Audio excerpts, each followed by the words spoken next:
Goeiemôre, dit is maandag die 26ste Januarie. Vanoggend Psalm 27 vers 1 van Dawid. Die Here is my lig en my redding, wie sal ek vrees? Die Here is die toevlug van my lewe, vir wie sal ek bang wees? Ek hoop dat elkeen van ons ook dieselfde getuienis kan lewer as Dawid, om te sê dat die Here ons lig en ons redding is, dat die Here die toevlug is van ons lewe. Ja, dat ons kan sê ons lewe en ons is nie bang vir mense nie, ons vrees nie dinge wat rondom ons gebeur nie.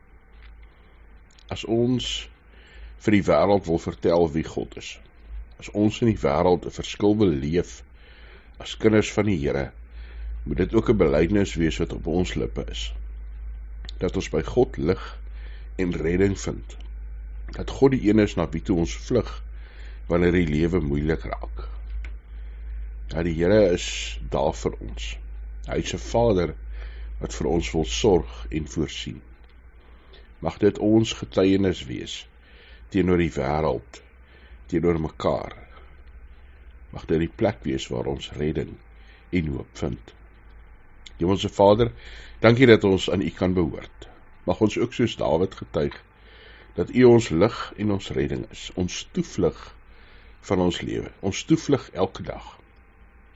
As so baie goed, Here, wat ons kan ontstel en seermaak en bang maak en bekommerd maak, mag ons by U vrede en hoop vind.